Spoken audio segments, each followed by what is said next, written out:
ہمارے پاکستان میں ایک نعرہ لگایا جاتا ہے، میں چاہتا ہوں ڈھاکہ والے بھی اس نعرے کو یاد کر لیں۔ حضرت علی اور حضرت معاویہ کی آپس میں لڑائی ہوئی، لیکن اس کے بعد علی کے بیٹے حسن نے معاویہ کے ہاتھ پر بیعت کر کے بتایا، علی ہمارا ابا ہے، معاویہ ہمارا چچا ہے، دونوں بھائی بھائی ہیں، لڑانے والے سبائی ہیں، اور ہم کہتے ہیں علی معاویہ، آپ کہیں گے بھائی بھائی، علی معاویہ، علی معاویہ، علی معاویہ، علی معاویہ، علی معاویہ۔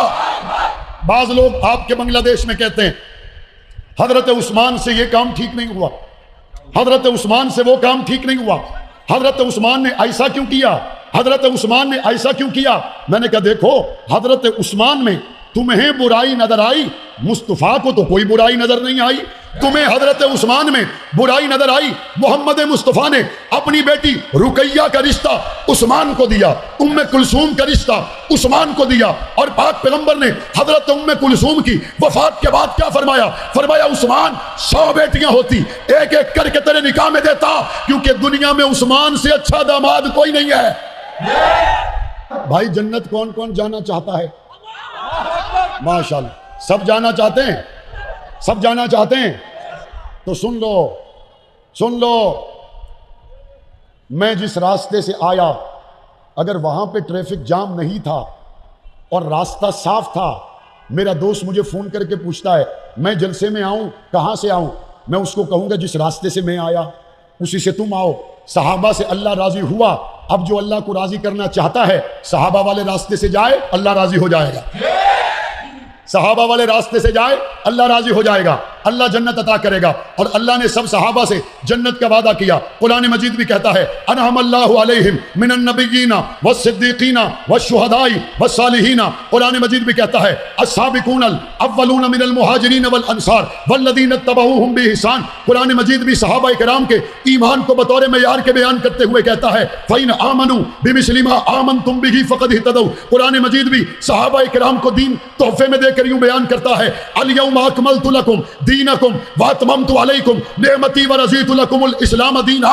اور پاک پیغمبر صلی اللہ علیہ وسلم کے صحابہ کا مقام قرآن مجید کی ایک آیت کریمہ میں اللہ تبارک و تعالی نے بیان کیا، اسے میں نے خطبے میں تلاوت کیا۔ محمد الرسول اللہ والذین معہ اشداء علی الکفار رحماء بینہم۔ محمد اللہ کے رسول ہیں، والذین معہ جو ان کے ساتھ ہیں۔ مکہ میں 7 صحابہ تھے، مدینہ میں 7 صحابہ تھے، بدر میں 7 صحابہ تھے، احد میں 7 صحابہ تھے، حنین میں 7 صحابہ تھے۔ مفسرین نے لکھا صرف یہ نہ دیکھو حضور کے ساتھ مکہ مدینہ میں 7 صحابہ تھے، آج جاؤ 1400 سال کے بعد مدینے میں جاؤ، آج بھی روضہ رسول میں محمد عربی کی قبر کے ساتھ ابو بکر عمر ساتھ ہیں۔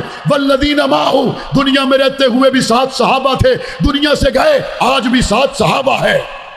سامعین محترم، اللہ تبارک و تعالی نے دنیا میں سب سے بہترین مخلوق انسان کو پیدا کیا ہے۔ قرآن مجید خود بتاتا ہے لقد خلقنا الانسان فی احسن تقویم۔ اللہ تبارک و تعالی نے اپنے مخلوق میں سب سے بہترین جسے پیدا کیا وہ انسان ہے، اور اللہ تعالی نے ان انسانوں میں جن کو مرتبہ عطا کیا وہ بھی قرآن مجید کہتا ہے الا الذین آمنوا وعملوا الصالحات۔ جو انسان ایمان لائیں اور اچھے اعمال کرے، قرآن مجید کہتا ہے کہ یہ لوگ اصل حسن کو پانے والے ہیں، اصل انسانی معراج کو پانے والے ہیں۔ اب ایمان والے اللہ تبارک و تعالیٰ کی نظر میں وہ انسان ہے جو خسارے سے بچے ہوئے۔ ان ایمان والوں میں اللہ تبارک و تعالیٰ نے پھر 2 جماعتوں کا انتخاب کیا، اور وہ 2 جماعتیں وہ ہیں جن کا انتخاب اللہ نے کیا۔ ایک انبیاء کی جماعت ہے جس کا انتخاب اللہ نے کیا، اور دوسری صحابہ کی جماعت ہے جس کا انتخاب اللہ نے کیا۔ اللہ تبارک و تعالیٰ کا انتخاب انبیاء کی جماعت اور اللہ کا انتخاب صحابہ کی جماعت، اور حضور نبی کریم صلی اللہ علیہ وسلم اللہ کی منتخب کردہ دو جماعتوں کے درمیان میں آئے کہ حضور علیہ السلام سے پہلے انبیاء کی جماعت یہ بھی اللہ کی چنی ہوئی جماعت ہے، اور حضور علیہ السلام کے بعد صحابہ کی جماعت یہ بھی اللہ کی منتخب کردہ جماعت ہے۔ درمیان میں نبی کریم صلی اللہ علیہ وسلم کی ذات جن سے عرفہ و اعلیٰ ہستی کائنات میں ہے ہی کوئی نہیں۔ پہلی جماعت انبیاء کی، اللہ نے 1,24,000 انبیاء کے سر پہ تاج نبوت اور رسالت سجایا۔ دوسری جماعت صحابہ کی، اللہ نے 1,24,000 صحابہ کو مقام و مرتبہ عطا کیا۔ پہلی جماعت کو بھی مقام نسبت مصطفیٰ کی وجہ سے ملا، دوسری جماعت کو بھی مقام نسبت مصطفیٰ کی وجہ سے ملا۔ پہلی جماعت میں نبی 1,24,000 ہیں لیکن رسول 313 ہیں۔ بعد والی جماعت میں صحابہ 1,24,000 ہیں لیکن بدر میں اترنے والے 313 ہیں۔ پہلی جماعت میں رسول 313 ہیں لیکن 10 اولو العزم پیغمبر ہیں۔ بعد والی جماعت میں بدر میں اترنے والے 313 ہیں لیکن عشرہ مبشرہ صحابہ وہ ہیں جن کو حضور نے دنیا میں جنت کی بشارت سنائی۔ جنت کے حقدار تو سارے ہیں لیکن 10 کو جنت کی بشارت دے کر اللہ کے رسول نے سب سے ممتاز کر دیا۔ اور پہلے انبیاء اور رسل میں 4 وہ ہیں جو صاحب کتاب ہیں، ایک حضرت موسیٰ جن کو تورات عطا کی گئی، ایک حضرت عیسیٰ جنہیں انجیل عطا کی گئی، ایک حضرت داؤد جنہیں زبور عطا کی گئی، اور آخری میرے محمد کریم صلی اللہ علیہ وسلم جنہیں قرآن مجید عطا کیا گیا۔ پاک پیغمبر کی بعد آنے والی جماعت میں اللہ نے مقام اور مرتبہ تو سب کو دیا لیکن 4 صحابہ وہ ہیں جن کا مقام اور مرتبہ باقی تمام صحابہ سے زیادہ ہے۔ ایک کو دنیا ابو بکر صدیق کہتی ہے، ایک کو دنیا عمر فاروق کہتی ہے، ایک کو دنیا عثمان غنی کہتی ہے، ایک کو دنیا علی المرتضیٰ کہتی ہے۔ پھر تمام نبیوں اور رسولوں کی سرداری اللہ نے محمد الرسول اللہ کو عطا کی، اور اسی طرح تمام صحابہ کرام کی سرداری اللہ نے ابو بکر صدیق کو عطا کی۔ حضور علیہ السلام تمام نبیوں میں بے مثال ہیں، ابو بکر صدیق تمام صحابہ میں بے مثال ہیں۔ حضور تمام نبیوں کے امام ہیں، ابو بکر صدیق تمام صحابہ کے امام ہیں۔ حضور علیہ السلام بھی اللہ کا انتخاب ہے، ابو بکر صدیق بھی اللہ کا انتخاب ہے۔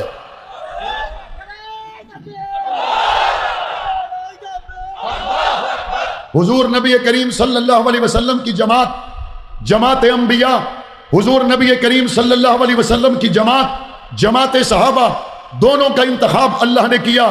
ڈھاکہ کے لوگوں، اپنے دل پہ اس بات کو لکھو اور اپنے بچوں کو یہ بات بتاؤ، آنے والی نسلوں کو یہ بات بتاؤ، ہر کسی کا انتخاب غلط ہو سکتا ہے، اللہ کا انتخاب غلط نہیں ہو سکتا۔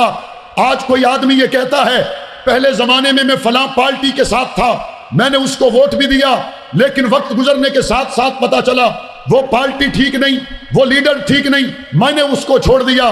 کوئی کہنے والا کہتا ہے میں نے ڈھاکہ میں کاروبار کیا، اپنے ساتھ ایک آدمی کو پارٹنر بنایا، بہت بڑا پیسہ لگانے کے بعد تھوڑے عرصے میں پتا چلا میرا انتخاب درست نہیں تھا، میں نے کاروبار ختم کر دیا۔ کوئی اپنی بیٹی کا رشتہ دیتے ہوئے یہ کہتا ہے میں نے اچھا سمجھ کے رشتہ دیا، لیکن بعد میں پتا چلا لوگ ٹھیک نہیں تھے، میں نے اپنی بیٹی کا رشتہ واپس لے کر طلاق کا فیصلہ کیا۔ یہ ایک آپ کا فیصلہ ہے، سیاسی طور پر ہو غلط ہو سکتا ہے، کاروباری طور پر ہو غلط ہو سکتا ہے، رشتہ داری کے مسئلے میں ہو غلط ہو سکتا ہے۔ کیوں غلط ہوتا ہے؟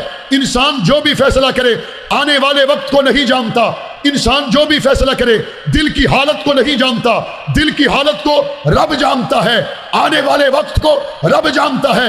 یاد رکھیں ابو بکر اللہ کا انتخاب ہے، عمر اللہ کا انتخاب ہے، عثمان اللہ کا انتخاب ہے، علی اللہ کا انتخاب ہے، معاویہ اللہ کا انتخاب ہے۔ میرا انتخاب غلط ہو سکتا ہے، آپ کا انتخاب غلط ہو سکتا ہے، اللہ کا انتخاب غلط نہیں ہو سکتا۔ صحابہ اللہ کا انتخاب ہے، صحابہ جنت کے حقدار ہیں، صحابہ فائزون ہیں، صحابہ متقون ہیں، صحابہ راشدون ہیں، صحابہ ایمان والے، اللہ نے ان کو جنت کا فیصلہ دے دیا۔ دنیا جو بھی کہے نبی کے صحابہ کل بھی اعلیٰ تھے، آج بھی اعلیٰ ہے۔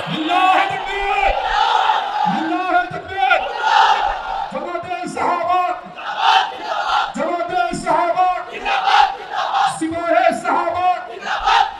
للہ تکبیر۔ بعض لوگ کہتے ہیں او جی دیکھو علی اور معاویہ کا اختلاف ہوا، ہم حضرت علی کی طرف جائیں یا حضرت معاویہ کی طرف جائیں؟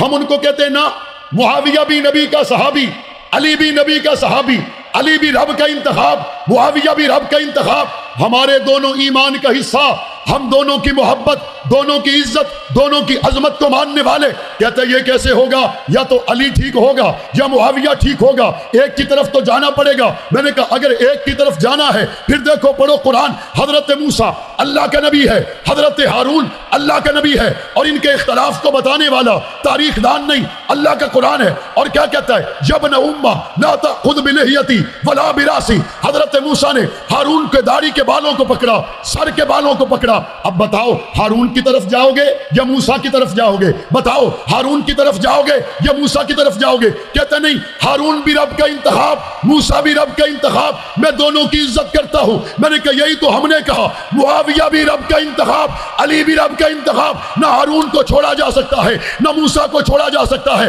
نہ علی کو چھوڑا جا سکتا ہے، نہ معاویہ کو چھوڑا جا سکتا ہے۔ نعرہ تکبیر، نعرہ تکبیر۔ شان صحابہ، شان صحابہ، شان صحابہ، شان صحابہ، سپاہ صحابہ، سپاہ صحابہ، امیر معاویہ، امیر معاویہ، علی رضی اللہ عنہ، علی رضی اللہ عنہ۔ ہمارے پاکستان میں ایک نعرہ لگایا جاتا ہے، میں چاہتا ہوں ڈھاکہ والے بھی اس نعرے کو یاد کر لیں، حضرت علی اور حضرت معاویہ کی